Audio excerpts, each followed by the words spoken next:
লিমন, আর রাগ করিস না ভাই আমার, চল। বিয়েটা তো আসামকা হয়ে গেল, চল আমাদের সাথে। আরে কি রাগ করবো আমি ভাইয়া, আমার একটা ইম্পর্টেন্ট কাজ আছে, তাই যাব না এখন, পরে এক সময় যাব। দেখো লিমন, চলো প্লিজ, রাগ করে থেকো না। আমি কিছু বলতে যাব তার আগেই ফোনটা বেঁচে উঠলো। এই দেখো ভাইয়া, বলছিলাম না কাজ আছে, আজকে একটা ফাইনাল ম্যাচ আছে, সেটা আমাকে খেলতেই হবে। এই দেখো ফোন দিয়ে যাচ্ছে। ভাইয়া মন খারাপ করে রইলো। আমি ফোনটা রিসিভ করতে করতে বাইরে চলে গেলাম। এদিকে বাসার ভেতর বলছিল, না লিমন এখনো রাগ করে আছে, ও ছোট তো, ওর আসলে খুব ইচ্ছে ছিল বিয়েতে আনন্দ করার। আমি আর কি বলবো, ও কয়েকদিন ফোন ধরেনি, তাতেই বুঝে গেছিলাম ও প্রচুর রাগ করেছে। এখন কি করব মা, ও তো আমার সাথে এখন পর্যন্ত কথাই বলে নাই। বুঝেছি, ওর রাগ ভাঙাতে কষ্ট করতে হবে। কিন্তু এখন হাবিবকে ওর শ্বশুরবাড়ি যেতেই হবে। লিমন আসার পর যাওয়ার জন্য এতদিন অপেক্ষা করালাম, কিন্তু আজকেও লিমন যাবে না। ওদের তো যেতেই হবে, না হলে হাবিবের শ্বশুরবাড়ির মানুষের মান সম্মান থাকবে না। মা আমি যাব না লিমনকে না নিয়ে, ভাই আমার অনেক কষ্ট পেয়েছে। কিন্তু ওখানে না গেলে সমস্যা হবে। আমি যাব না মানে যাব না, কোনো কথা শুনতে চাই না। এদিকে আমি বাইরে গিয়ে ফোন রিসিভ করলাম। হ্যাঁ বলেন ভাইয়া। শোনো লিমন, তুমি এখানে চলে আসো, দুপুরে আমাদের এখানে খেয়ে রেস্ট নিয়ে খেলতে নামবা। ভাইয়া থাক, বাসে একটু প্রবলেম আছে, ঠিক সময় মাঠে পৌঁছে যাব। আচ্ছা, তবে এখন আসলে খুশি হতাম। অন্য এক সময় যাব। আচ্ছা ঠিক আছে, সঠিক সময় চলে আসবা কিন্তু। আচ্ছা বলে ফোন রাখলাম। এমনিতেই মন খারাপ, আপনারা হয়তো কিছুই বুঝতে পারতেছেন না, তাহলে শুনুন। আমি ক্রিকেট মোটামুটি ভালো খেলি, তাই দূরের এক বন্ধুর শহরে বড় ক্রিকেট টুর্নামেন্ট হয়েছিল, যার জন্য আমি 15 দিনের জন্য বন্ধুর শহরে খেলতে গিয়েছিলাম। 7 দিন যেতেই শুনি ভাইয়ার জন্য মেয়ে দেখতে গিয়েছে। আমি কিছু বলিনি, কারণ সবাই জানে আমি 15 দিন পর আসবো, তাই আমি মনে করেছি বিয়ে তারপরই হবে। এসে বিয়েতে অনেক মজা করব, কিন্তু পরের দিন আম্মু ফোন দিল, আমি রিসিভ করলাম। হ্যাঁ আম্মু বলো। বাবা তুই চলে আয়, আর খেলাধুলা করতে হবে না। কেন আম্মু, কি হয়েছে? তোর ভাইয়ের বিয়ে 2 দিন পর, আর তুই আসবি না? আম্মু তুমি জানো আমার ট্যুর 15 দিনের, এখান থেকে 15 দিনের আগে কোচ যেতে দিবে না, আর আমি নিজেই আসবো না। তোমরা বিয়েটা 7 বা 8 দিন পিছাতে পারবে না? বাবা তোর আব্বু বিয়ে ঠিক করে ফেলেছে, এখন কি হবে বল? আচ্ছা তাহলে তোমাদের যা ইচ্ছা করো, সমস্যা কি, আমি 8 দিন পরই আসবো। বাবা তুই রাগ করছিস কেন? আরে আমি রাগ করব কেন, সমস্যা নেই, তোমরা বিয়েতে এনজয় করো। বলেই ফোন কেটে দিলাম। এরপরে ভাইয়া অনেকবার ফোন দিছে, ফোন ধরিনি। আব্বু দিছে বলতে গেলে, সবাই কল দিছে ধরিনি। পরে এক বন্ধুর থেকে খবর পেলাম বিয়েটা হয়ে গেছে ভাইয়ার। তারপর ভাইয়া কল দিল, রিসিভ করলাম। লিমন তুই এতদিন ফোন ধরিসনি কেন, আর তুই বিয়েতে আসলি না কেন? এই তো ভাইয়া বিজি ছিলাম খুব, সবার ফোন কোচের কাছে ছিল। ভাই তুই রাগ করিস না, তুই না আসাতে আমিও বিয়েটা করতে চাইনি, আব্বুর সম্মান বাঁচাতে বিয়েটা করতে হলো। বুঝতে পেরেছি আমি, এখন এনজয় করো বিয়ে। এই লিমন, তোর ভাবি তোর সাথে কথা বলতে চাই, কথা বল। ভাইয়া শোনো, খাবারের জন্য ডাক দিয়ে গেছে, সঠিক সময় না গেলে খাবার পাওয়া যাবে না, পরে কথা বলবো। বলেই ফোন কেটে দিলাম। অনেক ইচ্ছে ছিল ভাইয়ের বিয়ে নিয়ে, আমার থেকে আমার বন্ধুরা বেশি আগ্রহী ছিল, ওরা আগে থেকেই অনেক এনজয় করার প্ল্যান করে রেখেছিল। যাই হোক, ট্যুর শেষ হওয়ার পর বাসায় এলাম। আসতেই রাত হয়ে গেছিল, এসে দেখি বাসায় অনেক মেহমান। আমি সবাইকে সালাম দিয়ে রুমে গিয়ে দিলাম, কাউকে ডাকতে মানা করেছিলাম, শরীর ক্লান্ত ছিল, তবুও ডাকাডাকি করেছিল। আমি দরজা আটকিয়ে দিলাম ঘুম। রাতে ওয়াশরুমে যাওয়ার সময় উঠে দরজা খোলা রেখেছিলাম, কারণ আমি দরজা খোলা রেখে ঘুমাই, যাতে সকালে কেউ উঠাতে পারে। আমার আবার ঘুম বেশি তো, কলেজ মিস হয়ে যায়। পরের দিন সকালবেলা কারো চুরির আওয়াজে ঘুম ভাঙলো। আমি তার দিকে তাকিয়ে দেখি একটি মেয়ে। আমি মেয়েটার দিকে তাকিয়ে আছি। কে তুমি রূপসী? আমার মনটা নিলে কেড়ে। তোমায় দেখে বুকটা আলতো ধকধক করে, তুমি ভেঙে দিলে ঘুম। তোমার চুরির আওয়াজে তোমায় দেখে ঘুম পাখি উধাও আমায় চোখে। এই যে মিস্টার, আপনি এতক্ষণ ঘুমিয়ে আছেন কেন? মেয়েটির দিকে তাকিয়ে ভাবনায় পড়ে গিয়েছিলাম। তার কথা শুনে ভাবনার ছেদ ঘটলো। আমি মেয়েদের থেকে দূরে দূরে থাকি, তাই ওকে নিয়ে আর চিন্তা ভাবনা না করার সিদ্ধান্ত নিলাম। ওই কথা বলছেন না কেন? আপনি কে? আমার রুমে আসছেন কেন? আমি শিফা, আপনার মেঝো ভাবির বোন, সম্পর্কে আপনার বেআইন। বুঝলাম, তো এখানে কি চান? এসেছে আপনাকে জ্বালাতে। বলেই হাসতে লাগলো। দেখুন আমি আপনাকে কিছু বলতে চাই না, তার আগে রুম থেকে বের হন। ভাব দেখে আর বাঁচি না, যাচ্ছি রুম থেকে। শিফা চলে গেল। আমি ওয়াশরুমে গিয়ে ফ্রেশ হলাম, তারপর নিচে নামলাম। আম্মু আম্মু। বল বাবা, কিছু বলবি? আমার ক্ষুধা লাগছে, খেতে দাও তাড়াতাড়ি। রান্না তো হয়নি এখনো, হালকা নাস্তার ব্যবস্থা আছে, ওইটা দিব? না থাক, লাগবে না, বাড়ির সবাই ব্যস্ত। আমি কালকে রাত থেকে কিছুই খাই নাই, তার কোনো খেয়াল নাই, আমি বাইরে থেকে খেয়ে নিচ্ছি বলেই বের হলাম। আরে আরে লিমন শোন বাবা। ওই লিমন দাঁড়া, আমি খাবার নিয়ে এসেছি। আমি তাদের কথা না শুনে চলে এলাম। বাইরে গিয়ে সকালবেলা রেস্তোরাঁয় গিয়ে গরুর মাংস দিয়ে খিচুড়ি খেলাম। পকেট থেকে ফোন বের করে দেখি ভাইয়া কল দিয়েছিল। আমি আর কল ব্যাক করলাম না, মাথায় রাখছিল, তাই বন্ধুদের ফোন দিয়ে বন্ধুদের কাছে যেতে লাগলাম। ওইদিকে মা, লিমন ওইভাবে কোথায় গেল? ও রাগ করে বের হলো, খাবার চাইছে দিতে পারিনি তাই। কেন, খাবার এখনো হয়নি? না, আর একটু সময় লাগবে। আরে ও কালকে কত দূর থেকে জার্নি করে এসেছে, তার উপর আবার আমাদের উপর রাগ করে আসছে। তোমরা ওর যত্ন না করে বিয়ে সামলাচ্ছ। কি করব বল, এদিকটাও তো দেখতে হবে। আচ্ছা বুঝলাম, তোমরা বিজি। তোমাদের নতুন বৌমা কোথায়? ও কি করতেছে? ও অন্ততপক্ষে ওর রাগ ভাঙিয়ে খেয়াল রাখবে। আসলে আমি ও মায়ের সাথে কাজ করছিলাম। হাবিব বেশি কথা বলে কেন? সামান্য ভুল হতেই পারে, যাও যে যার কাজ করো। রিমন, আসলে আমি কথা বলবো। আব্বু কথায় সবাই চুপ, যে যার কাজে ব্যস্ত হয়ে গেল। এদিকে আমি চলে গেলাম বন্ধুদের কাছে। কিরে, কেমন আছিস? এই তো আলহামদুলিল্লাহ, তুই? আমিও আলহামদুলিল্লাহ ভালোই আছি। ভাইয়ের বিয়ের ট্রিট দিবি কবে? নিজেই বিয়েতে ছিলাম না। তো আমরা কি করব? আমাদের ট্রিট দিতে এবং বাসায়ও খাওয়াতে হবে। আচ্ছা ওয়েট, দাঁড়া, বাসায় কল দিয়ে দেখি আজকে হয় কি না। আচ্ছা দেখ, খাবারের বিষয়ে কোনো ছাড় নাই। আমি একটু পাশে গিয়ে মেজো ভাইয়াকে কল দিলাম। ভাইয়া কল রিসিভ করলো। হ্যাঁ লিমন, তুই বাসায় আয় খাবার খেতে তাড়াতাড়ি। ভাইয়া আমি খাবার খেয়েছি, এখন আসতে পারবো না। তুই বাইরে খাবার খেতে গেলি কেন? এমনি ভাইয়া, কিছু কথা ছিল। বল, কি বলবি? আমার কিছু বন্ধুকে বাসায় খাওয়াতে চাই। আজকে তোমার বিয়ে উপলক্ষে কোনো সমস্যা হবে বলো? আমার বন্ধু 25 জন আছে।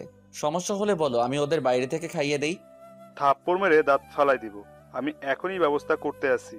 তুই তোর বন্ধুদের দুপুরের জন্য দাওয়াত দে, আমি সব দেখব। আচ্ছা বলে ফোন কেটে দিলাম। তারপর আমি বন্ধুদের কাছে গেলাম। ভাই, আজকেই তোদের জন্য ব্যবস্থা করেছি, ট্রিট তোদের জন্য আলাদা হবে। তবে এখন কাছের বন্ধুদের জন্য ফোন দিয়ে আসতে বল। দুপুরে 25 জন আমার বাসায় খাবি। ওকে, ওয়েট, কল দিতাছি। তোরা এখন সবকিছু গুছিয়ে নিবি এবং দুপুরে চলে আসবি। আমি বাসায় গিয়ে দেখি সবকিছু। আচ্ছা ঠিক আছে। তারপর আমি একটা রিক্সা নিয়ে বাসায় চলে আসলাম। বাসায় পৌঁছে দেখি সবাই খাবার খাচ্ছে। আমি এটা দেখে রুমের দিকে হাঁটা ধরলাম। রিমন, কোথায় যাচ্ছ তুমি? এদিকে আসো। জি আব্বু, এই তো রুমে যাচ্ছি। শিফা আমার দিকে তাকিয়ে আছে। আমি ওর দিকে তাকাতেই চোখ সরিয়ে নিল। খাবার খেতে বসো, শরীরে একই হাল করেছো।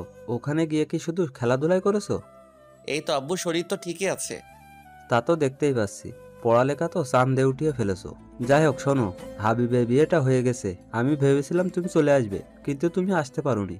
এদিকে আমি কথা দিয়ে ফেলেছি, সবাই জানে আমি এক কথার মানুষ, তাই তোমার ভাইয়ের বিয়েটা হয়ে গেছে। আমি বুঝতে পেরেছি। আচ্ছা খেতে বসো। আব্বু, আমি বাইরে গিয়ে খেয়েছি, এখন আর খাবো না। বাইরে খেলে কেন তুমি? খুব ক্ষুধা পেয়েছিল, তাই বাইরে গিয়ে খেয়েছি। বাসায় চেয়েছিলাম, কেউ দেয়নি। হয়তো খাবার রেডি হয়নি তখন। আচ্ছা আমি গেলাম রুমে বলেই চলে আসা ধরলাম। এই দাঁড়াও, এদিকে আসো। জি বলেন। এখানে তোমার ভাইয়া শ্বশুরবাড়ির মানুষেরা আছে, পরিচিত হয়ে নাও। তারপর আমি তাদের সাথে পরিচিত হয়ে নিলাম এবং আব্বুকে বলে রুমে এসে বসলাম। বসে ফোন টিপতে লাগলাম। কিছুক্ষণ পরই শিফা রুমে আসলো। ওই মিস্টার, কি করছেন? আপনি এখানে কেন? এই তো আসলাম। আপনি তো সারাদিন গোমরা মুখে বসে থাকেন। মানে হোয়াট ডু ইউ মিনস? না মানে সারাক্ষণ এইভাবে বসে না থেকে আমার সাথে তো একটু গল্পও করতে পারেন। দেখুন, আমার এসব ভালো লাগে না। সমস্যা নেই, আমার সাথে থাকলে এমনিতেই ভালো লাগবে। ওই, আপনি আমাকে জ্বালাতে এসেছেন কেন? দেখেন না, আমার ভালো লাগে না। তাতে আমার কি বেআই মশাই? মন খারাপ থাকা ভালো না, তাই মনটা ভালো করতে এসেছি। আপনি প্লিজ যান এখন, আমাকে একটু একা থাকতে দিন। আর আপনি একজন মেয়ে, আমার ঘরে এসেছেন, এতে কেউ কিছু মনে করতে পারে। শুনুন, আমাকে সবাই চেনে। আমি কখনো কোনো ছেলের সাথে কথা বলি না। আপনার সাথে কথা বলি একটা কারণ আছে, সেটা বলবো না। আমি শুনতেও চাই না, যান প্লিজ। ওকে দাঁড়ান, অন্য কিছুর ব্যবস্থা করতেছি। বলেই চলে গেল। আমি ফোনটা হাতে গেম খেলতে লাগলাম। কিছুক্ষণ পর ভাইয়া আসলো রুমে। কি লিমন, কি করছিস? এই তো গেম খেলছিলাম। ফোনটা পাশে রেখে। আমার উপর রেগে আছিস কেন ভাইয়া, রাগ করবো কেন? আর যা বলার আব্বু তো বলেই দিছে। ভাই তুই রাগ করিস না প্লিজ। আরে আরে, আমার কোনো রাগ নাই, তুমি এমন কইরো না। আচ্ছা শোন ভাই, তুই একটু শিফাকে নিয়ে বাইরে থেকে ঘুরে আয়, তোরও মনটা ভালো হবে আর ওর ঘুরতে যাওয়াটাও হবে। ভাইয়া আমার এখন ভালো লাগছে না। বুঝেছি, তুই এখনো আমার উপর রাগ করে আছিস? আরে কি বলো আবার তুমি? তাহলে যা, ওকে নিয়ে ঘুরে আয়। ভাইয়া তুমি তো জানো আমি মেয়েদের সাথে ঘুরতে যাই না। আরে ও তো তোর বেয়ান, পটিয়ে নে। বিয়ের বিষয়ে হেল্প আমি করব। ভাইয়া তুমি কি বলতেছো? এখন আমি ওই মেয়ের সাথে ঘুরতেই যাব না? আরে আরে ভাই আমার, রাগ করিস কেন? আমি তো মজা করেছি। আচ্ছা আমি তাকে নিয়ে ঘুরতে যাব, তবে এটা বলে দিবে সে যেন হুট করে আর আমার রুমে না আসে। আচ্ছা বলবো, এখন ঘুরতে যা। আর তোর বন্ধুদের ওইটা নিয়ে টেনশন করিস না, ওটা আমি বুঝবো। আচ্ছা তুমি তাকে নিচে থাকতে বলো, আমি আসছি 5 মিনিট পরে। আচ্ছা। বলেই চলে গেল। কি আর করার, রেডি হলাম। ভিতরে রাগ থাকলেও বাইরে প্রকাশ করতে পারতেছি না, তার উপর আবার এই মেয়েটা জ্বালাচ্ছে। যাই হোক বের হলাম, দেখি সোফায় বসা একজন বোরকা পরিহিত মহিলা। সে ওখানে বসেছে দেখে আমি আর বসলাম না, দাঁড়িয়ে রইলাম ওই মেয়েটার জন্য কখন আসবে হঠাৎ। এই যে মিস্টার, আপনি ঘুরতে যাবেন না নাকি এখানেই দাঁড়িয়ে থাকবেন? তবে শিফা কোথা থেকে বলছে খুঁজে পেলাম না। কি হলো, কি খুঁজছেন আপনি? না মানে কোথায় আপনি? আপনাকে আমি দেখতে পারছি না। এইবার ওই মহিলা নিকাব উঠালো। আমি একটা শক খেলাম। এ কি, এই বোরকা পরিহিত মেয়ে আপনি? আমি। আপনি কি ভেবেছিলেন? না কিছু না, চলুন। আপনার আবার এখন বাইরে বের হতে হবে? চলুন। তারপর আমি আর শিফা বের হলাম, দুজনে হাঁটতে লাগলাম। এই, আপনি এত চুপচাপ থাকেন কেন? তো কি করব? কথা বলবেন আমার সাথে? কি বলবো আমি? কথা বলতে জানি না তাই আমি কম কথা বলি। কথা বলতে জানেন না বুঝলাম, তবে এত ভাব কেন আপনার? মানে আপনি কি বলতে চাইছেন? না কিছু না। আচ্ছা আপনি কিসে পড়েন? এইবার অনার্স 2য় বর্ষ। ও, আমি inter final year, auto pass হবে মনে হয়। এত হাসেন কেন? পরীক্ষা দিতে হবে না তাই লাফাচ্ছেন?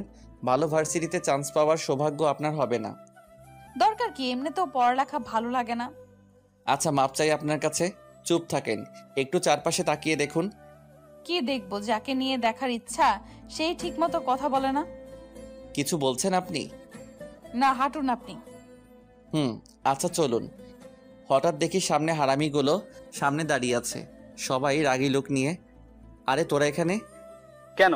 এখানে আশা করস নাই কেন আমাদের? নাকি এখানে আসায় তোর প্রবলেম হয়েছে?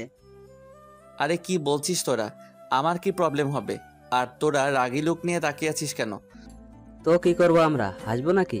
যে ছেলে কখনো মেয়ের সাথে কথাই বলে নাই ঠিক মতো, সে আজ মেয়ে নিয়ে ঘুরছে। বাহ, এটাও তো দেখতে হবে আমাদের। হঠাৎ করে তখনই শিফা আমার হাতে ধরলো। আমি তো অবাকের চরম শিখরে। আরে আরে আপনি? থাক, আমাদের সামনে ভালো সাজতে হবে না, তোর আমরা যা বোঝার বুঝে গেছি। আরে ভাই তোরা বিশ্বাস কর। হয়েছে, থাক, আর বলতে হবে না, আমরা সবই বুঝি। তুমি এখন ঘোরাঘুরি করো তোমার জেব নিয়ে বন্ধু, এ নিয়ে কথা আমরা বিকালে বলবো, এখন গেলাম আমরা। ওরা সবাই চলে গেল ওখান থেকে। আমি রাগী লোক নিয়ে শিফার দিকে তাকালাম। শিফা হাত ছেড়ে হালকা দূরে গিয়ে দাঁড়ালো, ভয়ে ভয়ে আমার দিকে তাকালো। আপনি ওদের সামনে আমার হাত ধরলেন কেন? কেন হাত ধরলে সমস্যা কি? আমার আপনাকে ভালো লাগে তাই হাত ধরেছি। কি? আপনি কি সব আবল তাবল বলছেন? কি? আমি যা সত্যি তাই বলেছি। আজকে বিকালে ওরা যদি আমাকে কিছু বলে তাহলে আপনার খবর আছে বলে দিলাম। আমাকে কিছু করতে পারবেন না আপনি, কারণ সে সাহস আপনার নেই। বলেই হেসে দিল। দূর চাই আপনাকে নিয়ে, বেরোনোটাই আমার ভুল হয়েছে। আপনি কিন্তু এখন বেশি করছেন। হাত ধরেছি তো কি হয়েছে, এখন ঘুরতে চলুন, না হলে অন্য কিছুও করতে পারি। মানে কি করবেন আপনি? দেখবেন আপনি। বলে আমার দিকে এগিয়ে আসলো নিকাব খুলতে খুলতে। এ কি, আপনি আমার দিকে এভাবে আসছেন কেন? আচ্ছা চলুন ঘুরতে যাব। শিফা থেমে গেল। চলুন, আমাকে আগে আইসক্রিম কিনে দিবেন। আমার কাছে টাকা নেই।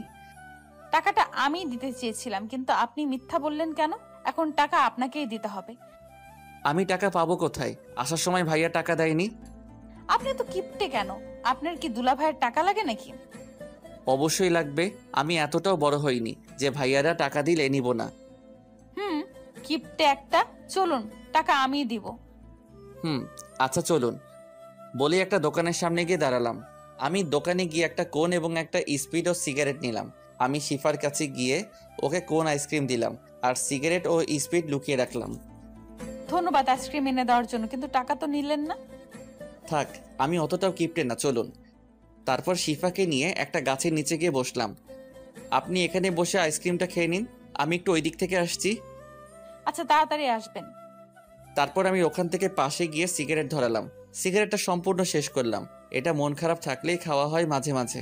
যাই হোক, তারপর স্পিডটা খেয়ে নিলাম গন্ধটা সরানোর জন্য। আস্তে আস্তে হেঁটে গিয়ে শিফার কাছে গেলাম। আপনার আসতে এতক্ষণ লাগে? কি করছিলেন এতক্ষণ? না, এমনি একটু লেট হয়ে গেল।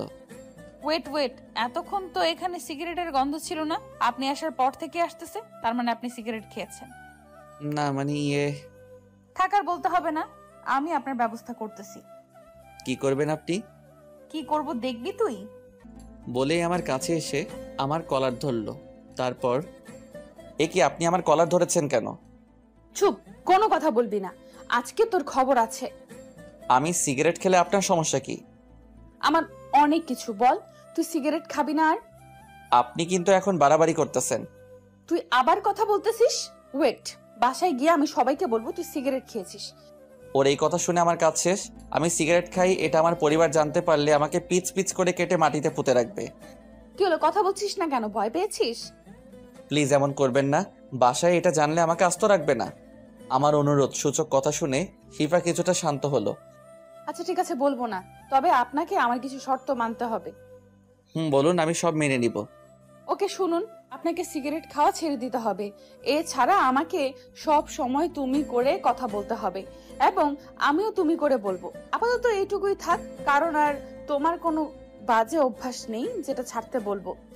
আচ্ছা, সিগারেট আমি একসাথে ছাড়তে পারবো না, তবে আর আমি সব মানবো আপনার কথা। আচ্ছা বুঝলাম, তবে আমাকে তুমি করে কথা বলতেছো না কেন? আমার আপনি করে কথা বলতে ভালো লাগে। ওকে, তাহলে আমারও বাড়িতে গিয়ে ওইটা বলতে ইচ্ছে করতেছে। না না থাক, তোমাকে বলতে হবে। আমি তুমি করে বলবো। এখন বাসায় চলো। চলো।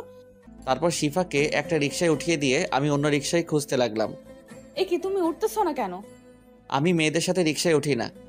কিন্তু তোমাকে আজকে আমার সাথে যেতেই হবে। বলেই হাত ধরে জোর করে রিকশায় উঠালো। এমনভাবে হাত ধরে আছে আমি যেন নামতে না পারি। এটা কিন্তু ঠিক হচ্ছে না। তুমি শুধু আরেকবার নামার চেষ্টা করো, তাহলে এখানে আমি চেঁচামেচি করে লোক জড়ো করে বলবো তুমি আমার সাথে অসভ্যতামি করতে চেয়েছো। তখন তোমার অবস্থা কি হবে বুঝতে পেরেছো? মামা, আপনি রিকশা চালানো শুরু করেন। শালা, এটা মেয়ে নাকি অন্য কিছু? দুর্বল, এর সাথে বের হওয়াটাই ভুল হয়েছে। না, এর থেকে দূরে দূরে থাকতে হবে। কি ভাবছো মনে মনে? শিফার ডাকে ঘোর ভাঙলো। না, তেমন কিছু না। তারপর আর কোনো কথা হলো না। কিছুক্ষণের মধ্যেই বাসায় পৌঁছে গেলাম। ঘড়ির দিকে তাকিয়ে দেখি 12:30 বেজে গেছে। একটু পরেই ওরা চলে আসবে খাওয়ার জন্য, তাই তাড়াতাড়ি ভাড়া মিটিয়ে বাসার ভিতরে গেলাম। শিফাও আমার পিছু পিছু আসলো। আমি ভাইয়াদের খুঁজতে লাগলাম। দেখি তারা দুজনে সবকিছু রান্না ঠিক আছে কিনা খোঁজ নিচ্ছে। মা পাশে দাঁড়িয়ে গুছিয়ে নিচ্ছে আর ভাবিরা রান্না করছে। আমি তাদের কাছে গেলাম। ভাইয়া, সবকিছু ঠিকঠাক আছে তো? সব ঠিক আছে। একটু দেখো, আমার খাবার খোঁজ না নিলেও ওদের ব্যবস্থাটা যেন ভালো হয়, সেদিকে খেয়াল রেখো। মা আমার দিকে তাকিয়ে রইল। সে বুঝতে পেরেছে আমি তাকে ইঙ্গিত করেই বলেছি। বাবা শোন, আমার তখন হাতে অনেক কাজ ছিল। তবে আমি এটা না শুনেই চলে আসলাম। রুমে গিয়ে ফ্রেশ হলাম। কি শুনবো তার কথা? একে আমি মানা করা সত্ত্বেও তারা ভাইয়ের বিয়েটা দিয়েছে, তার উপর আবার সকালের খাবার চাওয়াতে খাবার পাইনি। যাই হোক, আমি রুমে গিয়ে ফ্রেশ হলাম এবং সিয়ামের কাছে কল দিলাম। কিছুক্ষণ রিং হওয়ার পরেই কল ধরলো। তোরা আসবি কোন সময়? মামা, আমরা সবাই একত্রিত হয়েছি মাত্র এখন। সবাই তোদের বাসার দিকে আসতেছি। আয় তাড়াতাড়ি। তারপর আমি নিচে গিয়ে ওদের জন্য অপেক্ষা করতে লাগলাম। আবার শিফা এসে আমার পাশে বসলো। আমি দেখেও না দেখার ভান করে রইলাম। এই মেয়ের থেকে যতটা সম্ভব দূরে থাকতে হবে। ওই, তোমার ফোন নাম্বারটা দাও তো। আমি কিছু বললাম না, ফোন টিপতে লাগলাম। একে নাম্বার দেওয়া যাবে না। আমাকে চুপ থাকতে দেখে শিফা উঠে আমার হাত থেকে ফোনটা নিয়ে নিল। কি ফোন নিলে কেন তুমি? তোমাকে ফোন নাম্বার দিতে বলেছি, দিলে না কেন? আমার ফোন নাম্বার দিয়ে কি করবে তুমি? সেটা আমি বুঝবো, এখন নাম্বারটা আগে নিয়ে নিই। আমি মনে মনে ভাবতে লাগলাম, আল্লাহ জানে নাম্বার নিয়ে কি করবে। এই মেয়ে যে পরিমাণ ডেঞ্জারাস, তাতে আমাকে জ্বালিয়ে মারবে। এই নাও তোমার ফোন। বলেই আমার হাতে ফোনটা দিল। আমি রাতে কল দিব, ফোন ধরতে যেন দেরি না হয়, বলে কিন্তু খবর আছে বলে দিলাম। বলেই চলে গেল। আমি কিছু বলতে যাব তার আগে চলে গেল। হঠাৎ ফোনটা বেজে উঠলো। তাকিয়ে দেখে আনান কল দিচ্ছে। আমি রিসিভ করলাম। হ্যাঁ বল। আমরা এসে পড়েছি তোর বাসার সামনে। ও, তোরা ভিতরে আয়, আমি দাঁড়ানো আছি। আচ্ছা, আসতেছি। বলেই ফোন কেটে দিল। আমি গেটের দিকে গিয়ে ওদের নিয়ে বাসার মধ্যে আসলাম। আব্বু ওদের দেখে ওদের সামনে আসলো। আব্বুকে দেখে ওরা সবাই সালাম দিল। আব্বুও সালামের জবাব দিল। তোমরা এসে পড়েছো বাবা? তোমাদের আসতে কোনো সমস্যা হয়নি তো? না না আঙ্কেল, কোনো সমস্যা হয়নি। ও আচ্ছা বাবা, তোমাদের সবার পরিবারে সবাই ভালো আছে তো? জি আঙ্কেল, আলহামদুলিল্লাহ সবাই ভালো আছে। ওকে বাবা, তোমরা রাগ করো না, আজকে তোমাদের বেশি সময় দিতে পারলাম না। আমার এখনই বাইরে যেতে হবে। আমি শুধু তোমাদের জন্য অপেক্ষা করছিলাম। আমার একটা বন্ধু অসুস্থ হয়ে পড়েছে, ওকে দেখতে যেতে হবে। আচ্ছা আঙ্কেল, সমস্যা নেই। মানুষের বিপদ কখন আসে কেউই বলতে পারে না। বাবা, আমি তাহলে আসি। তোমরা সবাই বসো, আমার জরুরি যেতে হবে। আচ্ছা আঙ্কেল। তারপর আব্বু চলে গেল তার বন্ধুর সাথে দেখা করতে। আচ্ছা চল ছাদে যাই, ওখানে কিছুক্ষণ আড্ডা দেই, ততক্ষণে খাবার রেডি হোক। চল। তারপর সবাই মিলে ছাদে গেলাম। সব বন্ধুরা হাসি ঠাট্টায় মেতে উঠলাম। তখনই ভাইয়া ছাদে আসলো। লিমন, ওরা এসেছে, আগে ওদের শরবত দে। দাঁড়াও, আমি দিয়ে দিচ্ছি। সবাইকে শরবত দিলাম। খাওয়া শেষে ভাইয়া সবকিছু নিয়ে চলে গেল। তারপর আমরা আবার আড্ডা শুরু করলাম। লিমন, আজকে বিকেলে তোর অবস্থা যে কি করব তা ধারণার বাইরে। কেন, আমি কি করেছি? তুই রিলেশন করিস, একবার জানাই শোনাই। আরে ভাই, তোরা কি বোকা? তোরা জানোস না আমি মেয়েদের সাথে রিলেশন তো দূরের কথাই বলি না। ওটা মেজো ভাবির বোন। তাহলে তখন সে তোর হাত ধরলো কেন? তা আমি নিজেও জানি না। আমি তো তাকে নিয়ে বেরই হতে চাইনি, ভাইয়ার জন্য বের হয়েছি। ও, তা হাত ধরার জন্য কিছু বলিসনি? কি বলবো, তোরা চলে যাওয়ার পর ভয়ে মাথা নিচু করেছিল। হারামি, আমার মনে হয় মেয়েটা তোকে ভালোবাসে। আমি কিছু বলতে যাব তার আগেই ভাইয়া চলে আসলো। লিমন, ওদের নিয়ে নিচে চল, খাবার রেডি। আচ্ছা আসতেছি। ভাইয়া চলে গেল। আমি ওদের নিয়ে নিচে নামলাম। তারপর ওদের সবাইকে বসিয়ে দিলাম। ওরা 25 জন 3 টেবিলে বসলো। ভাইয়ারা ওদের খাবার দিচ্ছে, আমি টুকটাক সাহায্য করছি। আমাকে ওরা বসতে বলেছিল, বসিনি। খুব ভালোভাবে ওদের খাওয়া সম্পন্ন হলো। ওরা যে যার বাড়িতে চলে গেল। এবার পরিবারের সবাই খেতে বসলো। আমাকে খেতে বসতে বলল, কিন্তু খাবো না বলেই রুমে চলে আসলাম। যেখানে আমার খেয়াল কেউ রাখে না, তাদের সাথে না খেলেও চলবে। এদিকে শরীরটাও ভালো যাচ্ছে না। রাতে অনেক বড় একটা জার্নি করে এসেছি। কিছুক্ষণ পর আম্মু, ভাইয়ারা ও ভাবিরা রুমে আসলো। আমি শুয়েছিলাম, কেউ রুমে এসেছে বুঝে উঠে বসলাম। কি হয়েছে তোর, এই সময় শুয়ে আছিস কেন? কিছু না, প্রচুর ঘুম পাচ্ছে তাই শুয়ে আছি। কিরে, তুই অসুস্থ নাকি যে এই সময়ে ঘুম পাচ্ছে? বলে গায়ে হাত দিয়ে দেখে শরীর কিছুটা গরম। না, অসুস্থ না। আর আমাকে নিয়ে এত বাড়াবাড়ি করার কি আছে? বিয়ে বাড়ি প্রচুর কাজ আছে, যাও সবাই কাজ করো। মেজো ভাবি কিছু বলছে, শুধু আমার দিকে তাকিয়ে আছে। কি বলছিস? অসুস্থ নয়, তোর শরীর তো গরম। এবার আম্মু মাথায় হাত দিল। বাবা কেন এত রাগ তোর আমাদের উপর? বল, যে অসুস্থ হলেও বলিস না। আরে এতে আমার রাগ থাকবে কেন? তোমরা করবে আনন্দ, তা রেখে আমায় দেখতে আসবা কেন?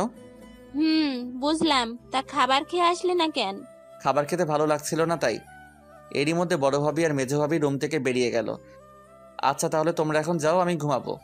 বেশি বড় হয়ে গেছিস তাই না, যে অসুস্থ অবস্থায় পাশে থাকতে হবে না?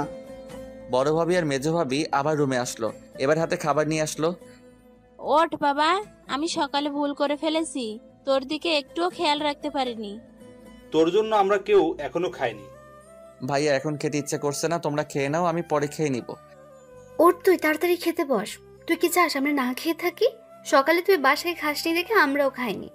তোমরা খাবার নাও সবার জন্য, এখানে বসেই সবাই খাবো। তারপর আমার রুমে বসে সবাই খাবার খেলাম। আমি খেতে চাইছিলাম না, কিন্তু আম্মু জোর করে নিজের হাতে খাইয়ে দিল। খাওয়ার পর আম্মু মাথা টিপে দিল, তাতে ঘুমিয়ে গেলাম। বিকেলবেলা ঘুম ভাঙলে দেখি এখন আর শরীর খারাপ লাগছে না। উঠে ফ্রেশ হলাম এবং রেডি হয়ে নিচে নামলাম। কিরে বাবা, তোর ঘুম ভাঙলো? এখন শরীর কেমন? এই তো এখন ঠিক আছে, আমি একটু বাইরে যাব। ও আচ্ছা, তাড়াতাড়ি ফিরবি। ওয়েট আন্টি, আমাকে নিয়ে যেতে বলেন একটু ঘুরতে। আরে পাগলি মেয়ে, ও এখন ওর বন্ধু বান্ধবদের কাছে যাবে। আমি ঘুরতে যেতে চেয়েছিলাম। ও তোকে পরে ঘুরতে নিয়ে যাবে। আচ্ছা আন্টি। এদিকে আমি বের হয়ে বন্ধুদের কাছে গেলাম। সেখানে গিয়ে কিছুক্ষণ আড্ডা দিলাম। রাতে বাসায় ফিরছিলাম, তখনই ফোনে একটা অচেনা নাম্বার থেকে কল আসলো। আমি রিসিভ করলাম। হ্যালো, আসসালামু আলাইকুম। ওয়ালাইকুম আসসালাম। লিমন, কালকে ফিরে আসো? হ্যাঁ ফ্রি আছি, কেন? কালকে আমাদের এই এলাকায় একটা টুর্নামেন্টের ফাইনাল, তোমাকে ম্যাচটা খেলতে হবে। আচ্ছা, আপনি কি টিম মালিক? আমি টিম মালিক। আর টাকার চিন্তা করবা না, তোমার যে রেট সেই মতোই টাকা পাবা। আচ্ছা, খেলা কালকে কোন সময়? কালকে বিকাল 3টায় তুমি সময় মতো চলে আসবা। আচ্ছা, চিন্তা করবেন না, আমি পৌঁছে যাব সময় মতো। আচ্ছা, মনে রেখো। তারপর ফোন কেটে বাসায় আসলাম। বাসায় পৌঁছে আমি আমার রুমে গেলাম। ফ্রেশ হয়ে চেঞ্জ করে নিচে আসলাম। দেখি সবাই আড্ডা দিচ্ছে। আমি সেখানে গেলাম এক কাপ কফি নিতে। সেটা নিয়ে ছাদে যাব। লিমন, আয় বস, একসাথে আড্ডা দেই। ভাইয়া এখন একটু ছাদে যাব। ও আচ্ছা, তা তোর কিছু লাগবে? হ্যাঁ লাগবে ভাবি, আমার 1 কাপ কফি লাগবে। বড় ভাবি আর মেজো ভাবি একসাথে বসা ছিল। আমার কথা শুনে মেজো ভাবি উঠে রান্নাঘরের দিকে যেতে শুরু করলো। ওয়েট, আমি আপনাকে যেতে বলিনি, অ্যাকচুয়ালি আমি বড় ভাবিকে বলেছি কফি দিতে। প্রতিদিন তার হাতের কফি খাও, আজ না হয় আমার হাতের কফি খেয়ে দেখো। দেখুন আমি আপনাকে বলি নাই কফি বানাতে, তাই আপনার যাওয়ার দরকার নেই। তোমাকে আজকে আমার হাতের কফি খেতেই হবে। বড় ভাবি আজকে রান্নাঘরে যাবে না। তাহলে আমার কফি খাওয়ার দরকার নেই, আমি যাচ্ছি। এবার মেজো ভাবি এসে আমার কান ধরলো। ছাড়ুন, লাগছে তো। শোনো, আমার কোনো ছোট ভাই নেই, আছে একটা বোন। আমি একটা ছোট ভাই চেয়েছিলাম, পেয়ে গেছি। এখন ইচ্ছে মতো শাসন করব। আমি আপনার শাসন মানলে তো আমার একটা বোন আছে, তাতেই হবে। আর লাগবে না, বড় ভাবি হলেই চলবে। আমাকে বোন বানাতে অসুবিধা কোথায় জানতে পারি? অসুবিধা হলো আপাতত আমার নতুন কোনো বোনের প্রয়োজন নেই। বললেই হলো নাকি? আমাকে বোন বানাতেই হবে। আচ্ছা যান, আগে কফি বানিয়ে নিয়ে আসুন, আগে খেয়ে দেখি আপনি আমার বোন হওয়ার যোগ্যতা রাখেন কিনা। আচ্ছা যাচ্ছি বলেই রান্না করেই চলে গেল। আবিব, তোর বউ লিমনকে ভাই বানাতে চাই, বুঝবে না? লিমনের বোন হওয়া সারাদিন জ্বালিয়ে মারবে। হ্যাঁ, ও মজা বুঝুক। বলেই মেজো ভাইয়া হেসে দিল। তুমি চুপ করো, আমার ভাইটা আমাকে একটু জ্বালায় নেই, ওকে কি জ্বালাবে? তা আমরা সবাই এতদিনে দেখেছি। ভাবি দেখেন না এরা কি বলতেছে, আমি কি আপনাকে জ্বালাই? না, তুই তো আমার সোনা ভাই, তুই আমাকে জ্বালাবি কেন? এরই মধ্যে মেজো ভাবি কফি নিয়ে চলে আসলো। এই নাও তোমার কফি, খেয়ে জানিও কেমন হয়েছে। কি আর বলবো, রং দেখেই বোঝা যায় ভালো হয়নি। যাই হোক, এখন খারাপ হোক আর ভালো হোক, খেয়ে আপনাকে সন্তুষ্ট করতে হবে। এটা বলে ছাদে চলে গেলাম। এদিকে মেজো ভাবি গিয়ে আবার বড় ভাবির কাছে গিয়ে বসলো। আরে কত কষ্ট করে কফি বানিয়ে দিলাম, ধন্যবাদ দিবে তা না, দিয়ে কথা শুনিয়ে দিল। আরে তুমি তো নতুন, তাই বেশি কিছু বলেনি। ওর বড় ভাবিকে যে পরিমাণ জ্বালাতন করে তা দেখলে তো শেষ। জ্বালাতন করে মানে? ওর বড় ভাবিকে একটুও বসতে দেয় না, খালি কাজের উপর রাখে। মা আপনি যাই বলেন না কেন, ওর মনটা অনেক ভালো, সবসময় হাসি ঠাট্টার উপর থাকে। তাছাড়া ওর বোন হতে পারা ভাগ্যের ব্যাপার। ছোট ভাইরা তো এমনিতেই জ্বালিয়ে মারবে। ও আমার জন্য প্রতিদিন সন্ধ্যার সময় ফুচকা, হালিম বা চটপটি নিয়ে আসে। ও তাই? তাহলে আমার ওর বোন হতে সমস্যা নেই। এদিকে আমি ছাদে আসার পর আমার পিছু পিছু শিফাও ছাদে আসলো। ওই, তুমি ফেসবুক চালাও? চালাই তো, কেন কি সমস্যা? তোমার ফেসবুক চালানোর দরকার নেই, আর ফেসবুক ফোন থেকে ডিলিট করে দাও।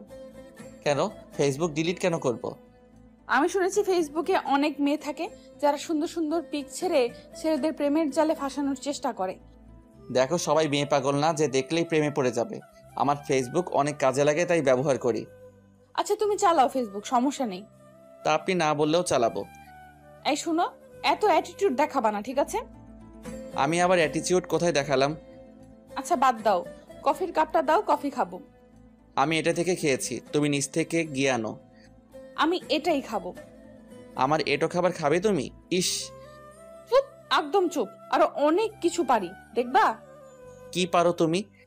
এটা বলার সাথে সাথে আমার মাথা ধরেই ওর ঠোঁটের সাথে ঠোঁট লাগিয়ে দিল। ও এটা আচমকা করায় আমি কিছুই করে উঠতে পারছিলাম না। তারপরও জোর করে ওকে ছাড়ালাম। এটা কি করলে তুমি? তুমি দেখতে চেয়েছিলে না আমি কি কি করতে পারি, তাই দেখালাম। এটা কিন্তু ঠিক হলো না, আমি কিন্তু তোমার বেয়াই। বেয়াই হয়েছে তো কি হয়েছে, আমি তোমাকে বিয়ে করব। আমাকে বিয়ে করবে মানে? তুমি কি পাগল হয়েছো? হ্যাঁ, আমি তোমাকে ভালোবাসি, আমি তোমার পাগলি হতে চাই। মানে কি আবল তাবল বলছো? আমার দ্বারা এসব হবে না। আমি প্রেম ভালোবাসায় বিশ্বাসী নই। বিয়েতে তো বিশ্বাস আছে। সেটা আলাদা ব্যাপার। আচ্ছা তাহলে আমি তোমায় বিয়েই করব।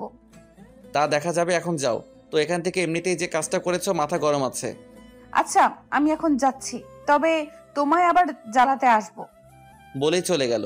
আমি বসে বসে ভাবতে লাগলাম, এই মেয়ে এভাবে আমার পিছে পড়ে রয়েছে কেন? এই মেয়ে অনেক জ্বালাতন করে, এর থেকে যত সম্ভব দূরে থাকতে হবে। এসব ভাবতে ভাবতে ডিনার টাইম হয়ে গেল। আমি নিচে নেমে সবার সাথে একসাথে খাবার খেলাম। তারপর রুমে গিয়ে বিছানায় গা এলিয়ে দিলাম। কিছুক্ষণ পর ফোনটা বাজতে লাগলো। ফোনের দিকে তাকিয়ে দেখি একটা অচেনা নাম্বার দিয়ে কল আসছে। আমি ফোন রিসিভ করলাম। আসসালামু আলাইকুম। ওয়ালাইকুম আসসালাম। ফোন ধরতে দেরি হলো কেন? কণ্ঠ শুনে বুঝে গেছি। তুমি এখন কল দিয়েছো কেন? কথা বলবো তোমার সাথে, তাই। এখন আমার ভালো লাগছে না, ঘুমাবো, বাই বলে ফোন কেটে দিলাম। ওইদিকে শিফা খুব রেগে গেছে আমি ফোন কেটে দিয়েছি দেখে, তাই ও উঠে আমার রুমে চলে আসলো। ওই তুই ফোন কেটে দিছিস কেন? শিফা রেগে একটু জোরেই বলল। আমি একটু ভয় পেয়ে লাফিয়ে উঠলাম। চোখ মেলে তাকিয়ে দেখি শিফা কোমরে হাত দিয়ে রাগে চোখে তাকিয়ে আছে। তুমি এখানে আসলে কেন? বলছি না তুমি আমার রুমে আসবে না? ওই চুপ, আমার ফোন কেটে আবার ভাব দেখাচ্ছে। তুমি আমাকে ধমক দিয়ে কথা বলছো কেন? আজকে আমি তোর সাথেই ঘুমাবো, এইটাই আমার ফোন কেটে দেওয়ার শাস্তি। এবার আমি খুব ভয় পেয়ে গেলাম। এই মেয়ে কিনা কোনো একটা ঝামেলা বাঁধিয়ে ফেলে, যেভাবেই হোক ওকে রুম থেকে বের করতে হবে।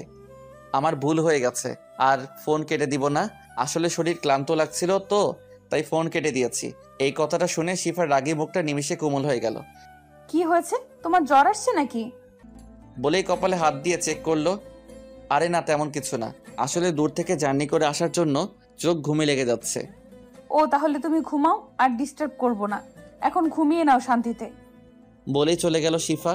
আমি ভাবতে লাগলাম যাক বাবা গেছে, এখন একটু শান্তিতে ঘুমাতে পারবো। পরের দিন সকালবেলা ঘুম থেকে উঠে নামাজ পড়ে হালকা এক্সারসাইজ করে নিলাম, কারণ আজকে দুপুরে খেলা আছে। যাই হোক বাসায় ফিরলাম। লিমন তুই এসেছিস, আয় নাস্তাটা করে নে, সবাই অপেক্ষা করছে। আমি গিয়ে খাবার টেবিলে বসলাম। মা খাবার বেড়ে দিল, তারপর সবাই খাবার খাওয়া শুরু করলাম। লিমন, আজকে তো তুমি ফিরে আসো তাই না? কেন আব্বু? আজকে তোমাকে তোমার মেজো ভাবির বাড়িতে যেতে হবে, তাদের সাথে। আব্বু আমার পক্ষে যাওয়া পসিবল না, আজকে আমার একটা ইম্পর্টেন্ট ম্যাচ আছে। কিন্তু তোমাকে তো যেতেই হবে আজকে, কারণ ওরা তো তোমার জন্য এতদিন অপেক্ষা করেছে। দেখেন আব্বু, আমি এখানে আগে কথা দিয়ে ফেলেছি, আমার ওখানে যেতে হবে। এই কথা আগে কেউ আমাকে বলেনি। আমি বুঝতে পারছি তোমার কথা, কিন্তু তুমি না গেলে হাবিব যাবে না। এটা নিতান্তই তার ব্যক্তিগত ব্যাপার, আর আমাকে ছাড়া বিয়ের সব কাজই সম্পন্ন করা হয়েছে। এখানে আমি না গেলে কিছুই হবে না। আমি খাবার রেখে উঠে চলে গেলাম রুমে। এদিকে ওর রাগ এখনো কমেনি। বাবা এটা হওয়ারই কথা, ওর ভাইয়ের বিয়ে আর ও না থাকা অবস্থায় এটা যে কতটা কষ্টকর তা বলার বাইরে। আসলে আমারই ভুল হয়েছে, বিয়েটা এত তাড়াতাড়ি ঠিক করা উচিত হয়নি। তাহলে এখন কি করবে? হাবিব তুমি চলে যাও ওদের নিয়ে, আমি যেভাবে হোক কোনো একটা ব্যবস্থা করতেছি। বাবা এখন ওকে রেখে গেলে আরো রেগে থাকবে। আরে তুমি চলে যাও, আমি দেখতেছি। আচ্ছা বাবা। আচ্ছা, তবে ওর রাগ ভাঙাতে হবে আগে। ওর এরকম রাগ করে থাকা ভালো লাগে না। ওর দুষ্টুমির জন্য সারা বাড়ি মেতে থাকতো, এখন সারাদিন রুমে বসে থাকে। আমারও ভালো লাগে না, আমাকে আর জ্বালাতন করে না। যাই হোক আমি রুম থেকে বের হলাম। আম্মু আমি একটু বের হলাম, দুপুরের খাবার তাড়াতাড়ি রেডি রেখো, আমি 1টার সময় বের হব। ওকে, তাড়াতাড়ি আসিস। আমি আচ্ছা বলে চলে গেলাম। তারপর আমি বন্ধুদের সাথে কিছুক্ষণ আড্ডা দিয়ে বাসায় চলে আসলাম। রেডি হয়ে খাবার খেয়ে খেলতে চলে গেলাম, সেখান থেকে বাসায় চলে আসলাম। এভাবে চলে গেল 2 দিন। ভাইয়া বারবার বলেছিল যেতে, কিন্তু আমি যাইনি। যাই হোক সকালবেলা খাবার টেবিলে বসে খাবার খাচ্ছি। লিমন, আজ তোমার কোনো কাজ নেই আমি জানি, তুমি গিয়ে হাবিবদের নিয়ে আসো। আব্বু তারাই তো আসতে পারে, আমার তো যাওয়া লাগে না। লিমন, তুমি ছাড়া তোমার মেজো ভাবি আসবে না, তাই তোমাকে যেতেই হবে। কিন্তু বাবা। কোনো কিন্তু নয় বাবা, এবার যা নিয়ে আয় ওদের, আমাদের মান সম্মানের একটা ব্যাপার আছে। তারপর বড় ভাবি, বড় ভাইয়া এবং মা বাবা জোরাজোরি করতে লাগলো। অবশেষে কিছু বলতে না পেরে রাজি হয়ে গেলাম। তারপর খাবার খেয়ে ঠিকানা নিলাম। আমাদের বাসা থেকে যেতে 2 ঘন্টা লাগবে। যাই হোক আমি সবাইকে বলে বাসা থেকে বের হলাম। তারপর বাসে চললাম। বাস চলতে লাগলো, আমি কানে হেডফোন দিয়ে গান শুনতে লাগলাম। এরই মধ্যে বাস পৌঁছে গেল ভাবিদের এলাকায়। আমি বাস থেকে নেমে গেলাম। এখন কথা হচ্ছে আমি তো বাসা চিনি না। কাকা ঠিকানাটা চিনেন? চিনি তো, এখান থেকে রিক্সা নিয়ে যেতে 20 মিনিট লাগবে। ও আচ্ছা কাকা, যে কোনো রিক্সাওয়ালা আমাকে নিয়ে যেতে পারবে? যাও, তুমি এখান থেকে একটা রিক্সা নিয়ে চলে যেতে পারবে। বলে আঙ্গুল দিয়ে ইশারায় দেখিয়ে দিল কাকা। আচ্ছা কাকা, আপনাকে ধন্যবাদ। তারপর আমি ওখান থেকে রিক্সাওয়ালার কাছে গেলাম। মামা ঠিকানাতে যাবেন? মামা চলেন। তারপর রিক্সা নিয়ে পৌঁছে গেলাম বাসার সামনে। রিক্সা থেকে নেমে ভাড়া মিটিয়ে দিলাম। বাসার সামনে এসে কলিং বেল বাজালাম। দরজা খুললো ভাবি। আরে লিমন, তুমি এসে গেছো, আসো ভেতরে আসো। আমি ভিতরে গেলাম, সবার সাথে কৌশল বিনিময় করলাম। তারপর ভাইয়ার ডাকায় ভাইয়ার কাছে গেলাম। বলো ভাইয়া। আসতে কোনো সমস্যা হয়নি তো? আরে না, তেমন সমস্যা হয়নি। ও আচ্ছা, তাহলে আগে ফ্রেশ হ। হব, বাট তোমরা কোন সময় যাবে? আরে তুমি আসতে না আসতেই যাওয়া চিন্তা করতেছো? পুরো 1 সপ্তাহ যাওয়া হচ্ছে না তোমার। এটা কিন্তু কথা ছিল না। তা আমি জানি না, তোমার এখান থেকে যাওয়া হচ্ছে না, খেলাধুলা 1 সপ্তাহ বাদ। ভাইয়া এটা কিন্তু ধোকা। আমি কিছু জানি না, ভাই যা বলার তোর ভাবিকে বল। শিফা যা, ওর জন্য যে রুমটা ঠিক করা হয়েছে ওকে নিয়ে যা, আগে ফ্রেশ হয়ে নিক। কিন্তু কোনো কিন্তু নয়, যাও আগে ফ্রেশ হয়ে নাও। তারপর শিফা আসলো আমার কাছে। চলেন বেয়াই, আপনার রুম দেখিয়ে দিচ্ছি। চলুন। তারপর শিফা আমাকে একটা রুমে নিয়ে আসলো। রুমে নিয়ে গিয়েই দরজা আটকে দিল শিফা। এ কি, দরজা আটকাচ্ছেন কেন? ওই চুপ থাক, তোর এত ভাব কেন? আমি আবার আপনার সাথে কোথায় ভাব দেখালাম? জানিস আমি তোর জন্য 2 দিন কত আগ্রহ নিয়ে বসেছিলাম তোর আসার জন্য, কিন্তু তুই আসলি না। এখানে আমার কি দোষ? আমি ব্যস্ত ছিলাম। তুই তো ব্যস্তই থাকবি, কুত্তা কোথাকার। আপনি গালি দিচ্ছেন কেন? কুত্তা, তুই আবার কথা বলিস? তুই তো আজকেও আসতে চাইছিলি না। বলেই কলার ধরলো আমার। আপনি এরকম করেন কেন আমার সাথে? তোকে তো আমি আজ মেরেই ফেলবো। তুই আমাকে নিয়ে একটুও ভাবুস না। আপনাকে নিয়ে কি ভাববো আমি? তুই সত্যি খুব খারাপ। থাক তুই, আমি গেলাম। আমি অবাক হয়ে বসে রইলাম। এই মেয়েটা কখনো খুব রেগে থাকে, আবার কখনো খুব শান্ত, আবার কখনো খুব দুষ্টমি করে। আমার উপর এত রেগে আছে কেন আল্লাহ জানে। যাই হোক, আমি ফ্রেশ হলাম। ভাইয়া রুমে আসলো। কিরে, একা বসে কি করছিস? এই তো ফ্রেশ হলাম মাত্র। আচ্ছা আগে একটু এই শরবতটুকু খেয়ে নাও। মেজো ভাবি রুমে প্রবেশ করে আমার হাতে শরবতের গ্লাস দিল। আমি খেয়ে নিলাম। না খেলে আবার কি না কি মনে করে, তাই খেয়ে নিলাম। কারণ এখানে কারোর উপর রাগ দেখানো যাবে না, বাবার মান সম্মান বলে একটা কথা আছে। ভাবির হাত থেকে গ্লাসটা নিলাম। আচ্ছা এখানে একা বোর হওয়ার থেকে শিফাকে পাঠিয়ে দেই, ওর সাথে আড্ডা দাও। না থাক, একাই ভালো আছি। ওকে থাক, তাহলে আমরা আসি। আচ্ছা। তারপর তারা রুম থেকে চলে গেল। আমি বসে বসে ফোন টিপতে লাগলাম। এরপর দুপুরের খাবার খেতে ডাকা হলো। সবাই টেবিলে আমার জন্য বসে আছে। আমি গিয়ে টেবিলে বসলাম ভাইয়ার পাশে। তারপর সবাই খাবার খাওয়া শুরু করলাম। শিফা একবার আমার দিকে তাকিয়েছিল রাগি চোখে, কিন্তু আমি দেখেও না দেখার মতো খেতে লাগলাম। আচ্ছা লিমন, তুমি তো আমাদের এখানে প্রথম আসলা, বিকেলে ঘুরতে যেও। এটা প্ল্যানিং এ আছে। ও, কিন্তু তুমি তো এখানকার কিছুই চেনো না। শিফা, তুই বিকেলে ওকে নিয়ে বের হোস। শিফা আমার দিকে তাকালো। না আপু, আমার কাজ আছে বিকেলে। ও আচ্ছা, তাহলে আমার ফ্রেন্ড রুহিকে বলে দেবো, ও নিয়ে বের হবে। এবার শিফা চিন্তায় পড়ে গেল। আমাকে কিছুতেই অন্য কোনো মেয়ের সাথে ছাড়বে না। আরে আপু কি বলছো? আমাদের মেহমান যদি বাইরে কেউ ঘুরতে নিয়ে যায় তা হয় কখনো? আচ্ছা আমি যাব তাকে নিয়ে ঘুরতে। ওকে, তাহলে তো আর কোনো প্রবলেম হবে না। আমার একটু কথা আছে ভাবি। বলো। আসলে ভাবি, আমি একা ঘুরতে পছন্দ করি, তাই আমার সাথে কেউ না গেলেও চলবে। আরে এখানে প্রথম তুমি, যদি সমস্যা হয় কোনো, আজ একদিন ওকে নিয়ে বের হও, পরে একা একা ঘুরবা তোমার ইচ্ছে মতো। আচ্ছা, আল্লাহ জানে এই মেয়ে বিকালে আমার কি অবস্থা করে। যাই হোক, খাবার শেষ করে রুমে গেলাম। আমি ফোনে গান ছেড়ে চোখ বন্ধ করে শুয়ে পড়লাম, কিন্তু বেশিক্ষণ থাকতে পারলাম না। একটু পরে কারো আসার শব্দ পেলাম। কেউ এসেছে টের পেয়ে আমি চোখ খুললাম। তাকিয়ে দেখি শিফা। একে, আপনি এখানে কি করেন? কিছু না বলে আমার পাশে বসলো। তোমার কি আমাকে দেখে কিছু মনে হয় না? কেন, কি মনে হবে? তুমি আমার সাথে ঘুরতে যেতে চাওনি কেন? দেখুন, আমি এমনিতেই মেয়েদের সহ্য করতে পারি না, তাই। কেন, মেয়েরা কি এমন করেছে যার জন্য সহ্য হয় না? আজকালকার মেয়েরা কোনো খালি পকেটের ছেলেদের ভালোবাসে না। ওরা সবসময় টাকাওয়ালা ছেলেদেরই খোঁজে। এমনকি ওদের সাথে বিছানায় যেতেও এক পায়ে দাঁড়িয়ে থাকে। আবার যখন ছেলেটার টাকা ফুরিয়ে যায়, তখন আবার অন্য কোনো টাকাওয়ালাকে খোঁজে। আজকালকার দিনে ভালোবাসার মূল্য নেই। কিন্তু এরকম তো সব মেয়েরা হয় না। হ্যাঁ, তবে আমি নিজের চোখে আমার অনেক বন্ধুকে নষ্ট হতে দেখেছি। ও এই ব্যাপার। আচ্ছা, আমি যদি তোমায় বিয়ে করি? হাসালেন? আপনাকে বিয়ে আমি তো কখনই করব না। হঠাৎ করে শিফা উঠে দাঁড়ালো, গিয়ে দরজাটা দিয়ে আমার সামনে আসলো। তুই কি বললি, আমায় বিয়ে করবি না?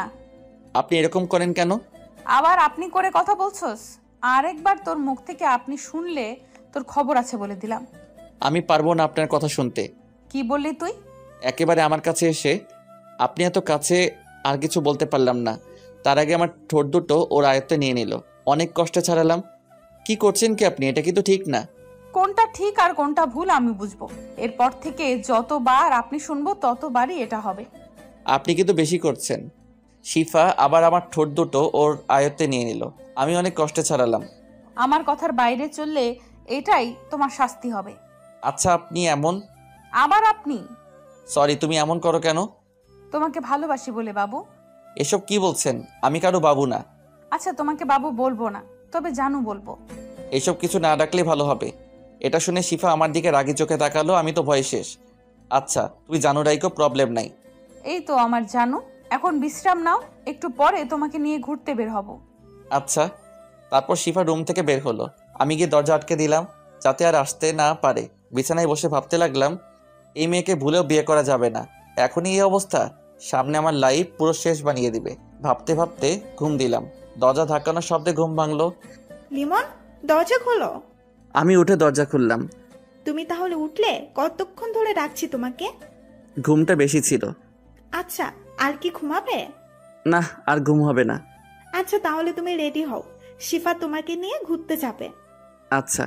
রাজি হয়ে গেলাম ঘুরতে যেতে, কারণ প্রথমত বাসায় ভালো লাগছিল না। তার উপর শিফা আগেই বলে গেছে ঘুরতে যেতে হবে, না হলে আবার কি না কি করে। যাই হোক, আমি ফ্রেশ হয়ে রেডি হয়ে নিলাম। হঠাৎ শিফা আমার রুমে আসলো। আমি ওকে দেখে একধানে তাকিয়ে আছি। হ্যাঁ, খুব সুন্দর লাগছে শিফাকে। শিফা তাকিয়ে থাকাটা লক্ষ্য করছে। কি দেখছো এমন করে? না মানে, তোমাকে খুব সুন্দর লাগছে বেগুনি রঙের শাড়িতে। সত্যি আমাকে সুন্দর লাগছে?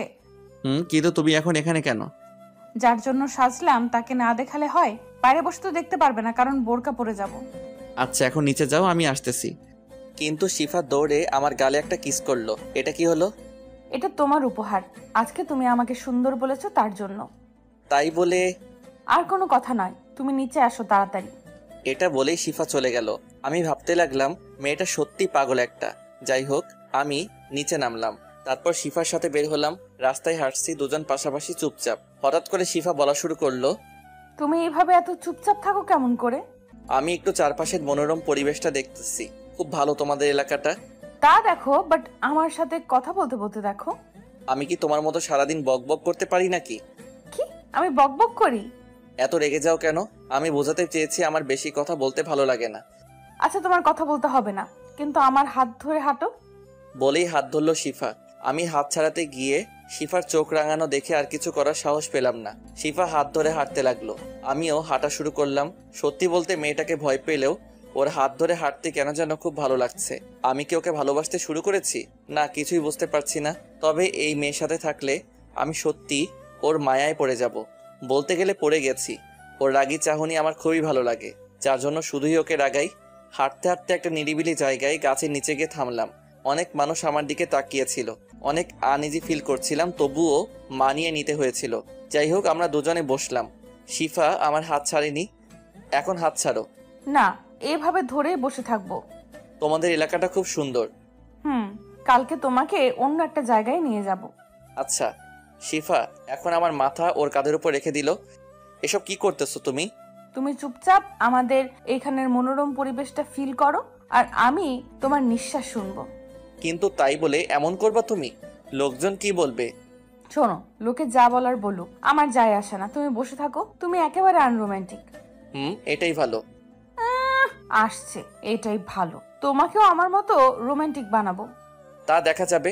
আচ্ছা, একটা সত্যি কথা বলো তো, তুমি কি আমাকে একটুও ভালোবাসো না? মানে? আমি তোমাকে ভালোবাসি লিমন। তুমি কেন বুঝতে পারছো না? তোমাকে ছাড়া আমার নিঃশ্বাস নিতেও কষ্ট হয়। তুমি আমাকে কি একটুও ভালোবাসো না? এখন এসব বাদ দাও। আমার প্রেম ভালোবাসা পছন্দ নয়। এটা বলার সাথে সাথে শিফা পাশে থেকে উঠে দাঁড়িয়ে আমার চোখের দিকে তাকালো। ওর চোখের কোণে পানি টলমল করছে।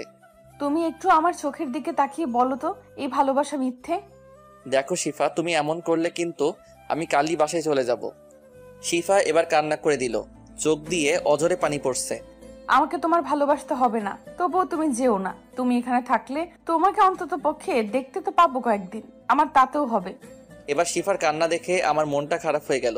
এই মেয়েটা সত্যি আমাকে ভালোবাসে, না হলে এত কান্না সম্ভব না। মেয়েটার মুখের মায়া মনে হয় আরো এসে গেছে। আর সহ্য হলো না ওর কান্না। আমি উঠে দাঁড়ালাম। আমি পকেট থেকে রুমাল বের করে ওর চোখ দিয়ে পানি মুছে ফেললাম। শিফা আমার দিকে তাকিয়ে দেখতেছে আমি কি করি। আমি ওর দু চোখ আমার হাত দিয়ে বন্ধ করে দিলাম। তারপর ওর দুই চোখে আমি ভালোবাসার পরশ এঁকে দিলাম। এই দু চোখ দিয়ে যেন আর কখনো পানি না বের হয়। শিফা তো আমার কাণ্ড দেখে অবাক। ও যেন বিশ্বাসই করতে পারছে না এসব। আমার চোখের দিকে তাকিয়ে রয়েছে। কি হয়েছে, তাকিয়ে আছো কেন? শিফা এবার কোনো কিছু না বলেই আমাকে জড়িয়ে ধরলো। আমিও জড়িয়ে ধরলাম। আমি বুঝতে পারলাম আমার শার্টে পানি জাতীয় কিছু পড়তেছে। আমি শিফাকে উঠিয়ে দেখি ও আবার কান্না করতেছে। তোমাকে কান্না করতে বারণ করলাম তো, তুমি কি চাও আমি চলে যাই? শিফা আবার জড়িয়ে ধরলো। আমি তোমাকে ছাড়া বাঁচতে পারবো না। তুমি প্লিজ আমাকে ছেড়ে যেও না। আরে পাগলি, আমিও তোমাকে ভালোবাসি। কথা দাও আমাকে ছেড়ে কখনো যাবে না। ভালোবাসা সত্য হলে কেউ কাউকে ছেড়ে যায় না। যাও, আমার জন্য আইসক্রিম আনো। টাকা দাও। তুমি আনবা আমার জন্য? আমার কাছে টাকা নেই। এত কিপটে কেন তুমি? বলেই ব্যাগ থেকে টাকা বের করতে লাগলো। আমি টাকা না নিয়ে চলে গেলাম আইসক্রিম আনতে। তারপর দোকানে গিয়ে একটা আইসক্রিম আর আমার জন্য একটা স্পিড ক্যান নিয়ে শিফার কাছে চলে আসলাম। তারপর শিফার হাতে আইসক্রিম দিয়ে আমি স্পিডটা খেতে লাগলাম। স্পিড শেষ করে দেখি শিফা আইসক্রিম খাচ্ছে একদম বাচ্চাদের মতো। সত্যি মেয়েটা অদ্ভুত, প্রতিটি সেকেন্ডে নতুন করে প্রেমে পড়া যায়। যাই হোক, শিফা আইসক্রিম শেষ করলো। আমি ওর হাতে একটা টিস্যু দিলাম। তোমার মুখে আইসক্রিম লেগে আছে, মুছে নাও। এটা তো আমি তোমার জন্য রেখেছি। বলে আমার কাছে এসে ঠোঁটের সাথে ঠোঁট লাগিয়ে দিল। কিছুক্ষণ পর ছেড়ে দিয়ে অন্যদিকে ফিরে রইল। আমি ওকে আমার দিকে ফিরালাম। দেখি মেয়েটা এখন লজ্জায় আমার দিকে তাকাচ্ছে না। তুমি আবার লজ্জাও পাও? আমার বুঝি লজ্জা নেই? বলেই আমার বুকে মুখ লুকালো। কিছুক্ষণ ওভাবে কাটালাম। আচ্ছা চলো এখন বাসার দিকে যাই, অনেক সময় হয়ে গেছে। আর একটু থাকি? না চলো এখন যাই। তারপর শিফা আমার হাত ধরে হাঁটতে লাগলো। সত্যি আজকে সময়টা অনেক ভালো কেটেছে। এই সময়টা সবার জন্যই খুব দারুণ, কারণ প্রিয়জন পাশে থাকলে সবারই ভালো লাগে। আরে শিখা, তুই কার হাত ধরে হাঁটছিস? আমরা থেমে গেলাম। আমি সামনে তাকিয়ে দেখি 4টা মেয়ে। আরে তন্নি, তোরা এখানে? তুই তো বললি আজ আমাদের সাথে ঘুরতে যাবি না, কাজ আছে। তাহলে এই তোর কাজ? এইটা তোদের দুলা ভাই। ও ভাইয়া, কেমন আছেন? জি আলহামদুলিল্লাহ ভালো। আপনারা ভালো আছেন? শিফা, তাহলে তুইও তোর মনের মানুষ খুঁজে পেলি। যাই হোক, ভালোই হলো। এখন আমাদের ট্রিট দিতে হবে। এই না না, এখন সময় নেই, কাল দিব। না, আজই দিতে হবে, আজ ছাড়বো না। তারপর আর কি করার, শিফার বান্ধবীদের নিয়ে রেস্টুরেন্টে গেলাম। তারপর খাওয়া দাওয়া শেষে শিফার বান্ধবীদের বিদায় দিয়ে বাসার দিকে হাঁটা শুরু করলাম। বিলটা অবশ্য আমি দিলাম, শিফা দিতে চেয়েছিল, আমি দিতে দেইনি। যাই হোক, দুজনে হাত ধরে হাঁটছি। শিফা শুধু কথা বলেই যাচ্ছে। আমার বকবকানি অপছন্দ হলেও এখন শিফার সবকিছুই ভালো লাগছে। প্রিয় মানুষ কাছে থাকলে তার সবকিছুই ভালো লাগে। অর্ধেক পথ এসে একটা রিক্সা নিয়ে দুজনে বাসায় চলে আসলাম। কিরে, তোরা ফিরলি? তবে আমি তো ভাবছি আজ আসবি না। না, আসলে ভাইয়া ওর বান্ধবীরা এসেছিল, তাই একটু দেরি হলো। ও তাই বলে এত দেরি? আরে বাদ দাও, ওরা সবে ফিরলো, ওদের একটু ফ্রেশ হতে যেতে দাও। লিমন, যাও ফ্রেশ হয়ে আসো, একসাথে একটু পর ডিনার করব। আচ্ছা ভাবি বলেই আমার রুমের দিকে চলে আসলাম। শিফাও ও রুমে চলে আসলো ফ্রেশ হতে। আমি ফ্রেশ হয়ে বিছানায় বসে ফোন টিপতে লাগলাম। কিছুক্ষণ পর শিফা আসলো। কি করতেছো ফোনে? এই তো একটু ফেসবুকে নিউজ ফিডে ঘোরাঘুরি করতেছি। এখন বাদ দাও, চলো নিচে সবার সাথে আড্ডা দিব। এখন যেতে ইচ্ছে করছে না নিচে। আরে চলো না প্লিজ, না হলে আমি নিচে গিয়ে একা কি করব? তাহলে আমার সাথে এখানে থাকো। বাহ, ভূতের মুখে রাম নাম দেখছি আজকে। কেন, আমি কি এটা বলতে পারি না? কেন পারবে না? অবশ্যই পারবে, তবে আজ একটু অন্যরকম ভাবে বলতেছো। সেটা তো বটেই, কারণ আমি এখন এই পাগলিটাকে ভালোবাসি। বলেই হাত ধরে আমার পাশে বসালাম। শিফার সাথে আচমকা হওয়ায় শিফা তাল সামলাতে না পেরে আমার বুকের উপর পড়ে গেল। সরি, আসলে আমি এমনটা চাইনি। আরে এইভাবে বলতে হবে না, আমি বুঝেছি তুমি কেমন, সেটা আমি জানি। তবুও এটা খুবই... বাদ দাও দুষ্টু, তোমাকে আমি চিনি, আমি কিছু মনে করিনি। আচ্ছা চলো নিচে যাই, এখানে থাকলে কেউ দেখলে সমস্যা হবে। যাবো তো, তবে তার আগে আমি দুষ্টুটার লজ্জা ভেঙে নেই। মানে কি বলছো তুমি? একদম চুপ থাকো। বলেই আমাকে ওর কাছে টেনে কপালে একটা ভালোবাসার পরশ এঁকে দিল। শিফা দেখো, বিয়ের আগে এসব ঠিক নয়। তাহলে চলো আমরা বিয়ে করে নেই। কিভাবে সম্ভব এখন? আমরা কালই বিয়ে করব, সব ব্যবস্থা আমি করব। দেখো, পরিবারকে না জানিয়ে এটা পসিবল না। তুমি আমাকে বিশ্বাস করো না? করি তো। তাহলে আমার উপর বিশ্বাস রাখো, আমি সব ম্যানেজ করে নিব। শিফা, এটা ঠিক হবে না, আমার ভয় করছে। ভয় তো আমারও করছে, তবে সেটা তোমাকে হারানোর। আমি তোমাকে ছাড়া থাকতে পারবো না। আরে পাগলি, আমি তোমাকে ছেড়ে কোথাও যাব না, আমাকে একটু সময় দাও। আচ্ছা ঠিক আছে, তবে এটা মনে রেখো, যেদিন তুমি আমার থাকবে না সেদিনই আমার এই পৃথিবীতে শেষ দিন। আমি এবার শিফাকে জড়িয়ে ধরলাম। পাগলি, আর এমন কথা বলবে না। তুমি শুধুই আমার এবং আমি শুধুই তোমার। দুজনই নিশ্চুপ একে অপরকে জড়িয়ে ধরে আছে। হঠাৎ আমার ফোনে একটা কল আসলো। তারপর শিফাকে ছেড়ে দিলাম। ফোনের দিকে তাকিয়ে দেখি বড় ভাবি ফোন করেছে। আমি রিসিভ করলাম। হ্যাঁ ভাবি বলেন। কি রে, আসবি কবে? এখান থেকে 1 সপ্তাহের আগে নাকি যেতে দিবে না। ও তাই নাকি? শেফা কোথায়? সে তো তার রুমে। না ভাবি, আমি এখানেই আছি। আমার দেবরটাকে শায়েস্তা করেছে তো? আপনার দেবর নাকি আমাকে বিয়ে করবে না। শোন লিমন, শেফা খুব লক্ষ্মী একটা মেয়ে, ওকে বিয়ে করে নে। ভাবি এসব কি বলছেন? আমি তো কিছুই বুঝছি না। আর আমার বিয়ের বয়স হয়েছে নাকি? শোন, শেফা যে তোকে ভালোবাসে সেটা আমি জানি, আর তুইও যে এখন ওকে ভালোবাসিস সেটাও জানি, কারণ শেফা আমায় সব বলেছে। কি যে বলেন আপনি, ফোন রাখেন। বলে ফোন কেটে দিলাম। এত লজ্জা কেন তোমার? তুমি ভাবিকে আগে বললে কিভাবে? ভাবি কিভাবে যেন বুঝে গিয়েছিল আমি তোমায় ভালোবাসি, তাই ভাবি জিজ্ঞেস করার পর বলে দিয়েছি। ভালো করেছো। এখন চলো নিচে যাই। তারপর আমি আর শিফা নিচে গেলাম। সবার সাথে কিছুক্ষণ আড্ডা দিয়ে ডিনার করে রুমে এসে ঘুমিয়ে পড়লাম। পরের দিন সকালবেলা শিফার ডাকে ঘুম ভাঙলো। এত সকাল সকাল ঘুম থেকে জাগাইতেছো কেন? 8টা বাজে, এখন ওঠো, তোমার সাথে আমার কথা আছে। কি বলবা বলো। উঠে বসে শোনো, আপুর বান্ধবী ঋতু আপু আসছে, এসেই তোমার খোঁজ করা শুরু করে দিয়েছে। তুমি তার থেকে দূরে দূরে থাকবে। তুমি জানো আমি মেয়েদের সাথে মিশতে পছন্দ করি না, তাই তুমি টেনশন করো না। মনে থাকে জানো। মনে তো থাকবেই, না হলে আমার পাগলিটা আমার উপর রাগ করবে। বলেই নাক টেনে দিলাম। আচ্ছা শোনো, এখন ফ্রেশ হয়ে নিচে আসো। আচ্ছা যাও, আমি আসতেছি। তারপর ফ্রেশ হয়ে নিচে আসলাম। দেখি ভাবির পাশে একজন মেয়ে বসা। ওইটাই মেবি শিফা ঋতু আপু হবে। যাই হোক, আমি নিচে আসতেই, কিরে তোর ঘুম ভাঙলো? ভাইয়া। আচ্ছা লিমন, একটু ওয়েট করো, নাস্তা তৈরি হচ্ছে, সবাই একসাথে নাস্তা করব। আচ্ছা। আচ্ছা লিমন, পরিচিত হয়ে নাও, এই আমার বান্ধবী ঋতু। তখন শিফা এসেই পাশে বসলো। আপু আজকে আমি আর বেয়াই ঘুরতে যাব বিকালে। লিমন, যদি যেতে চাস যাস, এতে বলার কি আছে? আচ্ছা রুহি, লিমন তো আমারও বেয়াই, তাই না? তোর দেওর কিন্তু আমার সাথে ভাব দেখাচ্ছে। কেন, কোথায় আবার ভাব দেখালো? দেখেন দুলা ভাই, আমার সাথে কথাই বললো না এখনো পর্যন্ত। আরে ও এমনই, মেয়েদের সাথে তেমন একটা কথা বলে না। ও তাই বল। যাই হোক, তোর দেওরকে কিন্তু আমার বেশ পছন্দ হয়েছে। এটা শোনার পর শিফা রাগে আমার হাতে একটা চিমটি কাটলো। আমি আউট শব্দ করে উঠলাম। কি হলো লিমন? হাতে একটা পিঁপড়া কামড় দিছে। ও আচ্ছা, বেয়াই কোথায় দেখি? আমি হাতে দেখিয়ে দিলাম। লাল হয়ে গেছে আপু। আচ্ছা শিফা, চল নাস্তা রেডি করি, খাবার টেবিলে। মেজো ভাবি ও শিফা চলে গেল খাবার টেবিলের দিকে। আচ্ছা লিমন বস, তুই ঋতুর সাথে গল্প কর, আমি রুম থেকে ফোনটা নিয়ে আসি। বলে চলে গেল। এখন আমি আর ঋতু বসা, দুজনে কিছুক্ষণ চুপ ছিলাম। আর আমার তো তার সাথে কথা বলার ইচ্ছেই নেই। লিমন, আমি তোমার সম্পর্কে মোটামুটি রুহির থেকে সব জেনেছি। তুমি ক্রিকেট ভালো খেলো, তাই না? জি। তোমাকে আমার মনে ধরেছে। তুমি একদম আমার মনের মতো। কি বলেন এসব আপনি? তুমি কি জানো, আমি আর রুহি আগে থেকেই প্ল্যান করেছি আমাদের দুজনের বিয়ে এক বাড়িতেই হবে। আপনার এসব আজাইরা কথা বাদ দেন। আচ্ছা দেখো সামনে কি হয়। আমি তোমাকে ভালোবেসে ফেলেছি। তখনই এসে ডাক দিল। হয়েছে আপনাদের কথা বলা, এখন খেতে চলুন। চলো। আপু আপনিও চলুন। চলো। তারপর সবাই একসাথে খাবার খেলাম। শিফা একবারও আমার দিকে তাকায়নি। আমি খাবার রুমে গেলাম। সকাল গড়িয়ে দুপুর হয়ে গেছে, কিন্তু শিফা আমার সামনে আসেনি। আমার খুব খারাপ লাগলো। যাই হোক, দুপুরে খাবার টেবিলে বসেও শিফা আমার সাথে কথা বলেনি। বুঝলাম শিফা আমার উপর রেগে মনে হয় সকালে ঋতুর কথা শুনে ফেলেছিল। আমি মনে মনে ভাবলাম বিকালে ঘুরতে নিয়ে গিয়ে ও রাগ ভাঙাবো। দুপুর খাবার শেষে রুমে বিশ্রাম নিতে গিয়ে ঘুমিয়ে পড়লাম। গায়ে পানি পড়ায় আমার ঘুম ভাঙলো। আমি তড়িঘড়ি করে উঠে দেখি শিফা একেবারে বোরকা পরে রেডি হয়ে আছে। আমি ওকে দেখে আর কিছু বললাম না।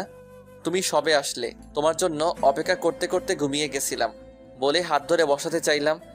একদম আমাকে টাচ করবি না তুই। কেন, আমি কি করেছি? কিছু করো নাই, তুই তাড়াতাড়ি উঠে রেডি হ। আচ্ছা হচ্ছি, এত রাগো কেন? আর তুই তুই করে কথা বলছো কেন? তুই রেডি হবি নাকি? আমি কথা না বলে ওয়াশরুমে গিয়ে ফ্রেশ হয়ে রেডি হয়ে বের হলাম। দেখি শিফা একটা শার্ট হাতে দাঁড়িয়ে আছে। শিফা আমার কাছে এসে দাঁড়ালো। আমার চোখের দিকে তাকিয়ে আমার শার্টের বোতাম খুলতে লাগলো। বোতাম খোলা শেষে নিজ হাতে ও যে শার্টটা নিয়ে দাঁড়িয়েছিল সেটা পরিয়ে দিল। আমি তো ওর কাণ্ড দেখে অবাক। আমি ওর দিকে এক ধ্যানে তাকিয়ে আছি। এখনই বউয়ের মতো শার্ট পরিয়ে দিচ্ছে। আমি তো ওর মতো বউই চাই। এইভাবে আমার দিকে তাকিয়ে না থেকে তাড়াতাড়ি বের হও, আজ অনেক কাজ আছে বাইরে। কি এমন কাজ যে এত তাড়াহুড়ো করছো? চুপচাপ চলো, কথা বললে খবর আছে বলে দিলাম। শিফার রাগ দেখে আমি আর কিছু বললাম না। নিচে গিয়ে ভাইয়া ভাবিকে বলে বাসা থেকে বের হলাম। শিফা একটা রিক্সা থামালো, তারপর দুজনে উঠে পড়লাম। শিফা পথ দেখিয়ে দিতে লাগলো আর রিক্সাওয়ালা সেদিকে যেতে লাগলো। হঠাৎ শিফা গাড়ি থামাতে বলল। সামনে তাকিয়ে দেখি বড় করে সাইনবোর্ডে টাঙানো লেখা কাজী অফিস। তুমি এখানে গাড়ি থামালে কেন? চুপচাপ গাড়ি থেকে নামো। আমি গাড়ি থেকে নামলাম। শিফা রিক্সাওয়ালাকে বিদায় দিল। আরেকটা রিক্সা করে শিফার বান্ধবীরা আমাদের কাছে আসলো। এখন বলো এখানে আসছো কেন? আজ আমরা বিয়ে করব। দেখো শিফা, আমি তোমাকে কাল কত করে বোঝালাম, তারপরও এমন কেন করছো? আজ দেখছো রিয়া আপু কি কথা বলেছে? আমি কিন্তু সব শুনেছি। আমি তোমাকে হারাতে পারবো না। কিন্তু কোনো কিন্তু নয়। আজ তুমি হয়তো আমাকে বিয়ে করবে, নয়তো আমায় চিরতরে হারাবে। আমি আজই এই দুনিয়া ত্যাগ করব তোমায় না পেলে। শিফার কান্না আমার সহ্য হলো না। আচ্ছা তুমি যা করবে তাই হবে, আমিও তোমাকে ছাড়া বাঁচতে পারবো না, কিন্তু পরিবার তুমি ম্যানেজ করবে। আচ্ছা। তারপর কাজী অফিসের ভিতর গিয়ে শিফার বান্ধবীদের সাক্ষী রেখে আমাদের বিয়ে পড়ানো হলো। শিফার বান্ধবীদের বিদায় দিয়ে আমরা বাসার দিকে রওনা দিলাম। বাসায় পৌঁছে গেলাম। আমার খুব দুশ্চিন্তা হচ্ছে, আল্লাহ জানে বাসায় গেলে কি হবে। শিফা কলিং বেল বাজালো, ভাবি এসে দরজা খুলে দিল। আরে তোরা এত তাড়াতাড়ি চলে এলি যে? দুলাভাই আমরা বিয়ে করে এসেছি। আমি তো ভয় শেষ, আমার হাত পা কাঁপতেছে। আল্লাহ জানে এখন কি হবে। শিফার পরিবারের সবাই চলে এসেছে শিফার কথা শুনে। আরে কি বলছিস এসব? দুলাভাই একটু আগে আমরা কাজী অফিসে গিয়ে বিয়ে করে এসেছি। আমরা দুজন দুজনকে ভালোবাসি। লিমন, শিফা যা বলছে তা কি সত্যি? আমি কাঁপা কাঁপা গলায় বললাম, ভাইয়া সত্যি। ভাইয়া কিছুক্ষণ চুপ থাকলো। আরে এটা তো খুশির খবর বাবা। আপনার ছোট মেয়ে আর বড় একসাথে আমাদের বাবা মার মেয়ে হয়ে থাকুক, এতে আপনার কোনো আপত্তি আছে? আরে না বাবা, আমার কি আপত্তি থাকবে? তোমরা দুজনে খুব ভালো ছেলে, তবে আমরা চাই ওদের বিয়েটা বড় করে দিতে। বাবা, এটা তো ভালো কথা। আমি বাসার সবার সাথে কথা বলতেছি। তারপর ভাইয়া আব্বু আম্মুকে রাজি করালো, সাথে বড় ভাইয়া তো ছিলই হেল্প করার জন্য। যাই হোক, দুদিন পর আমাদের বিয়েটা বড় করে দেওয়া হলো। এখন আমি বাসর ঘরের সামনে দাঁড়িয়ে, দুই ভাবি জোর করে রুমে পাঠিয়ে দিল। আমি রুমে ঢুকতে শিফা আমার সামনে এসে আমাকে সালাম করলো। শেষ পর্যন্ত আমাকে বিয়ে সব ম্যানেজ করেই ছাড়লে। এখন তুমি সারা জীবনের জন্য শুধুই আমার। কোনো মেয়ে তোমাকে আমার কাছ থেকে নিতে চাইলে খুন করে ফেলবো। তোমার এই রাগী মুখটা সবচেয়ে আমার বেশি ভালো লাগে। তুমি আমার রাগকে একটু কথা বলেই শেষ করে দিতে পারো। বলেই জড়িয়ে ধরলো।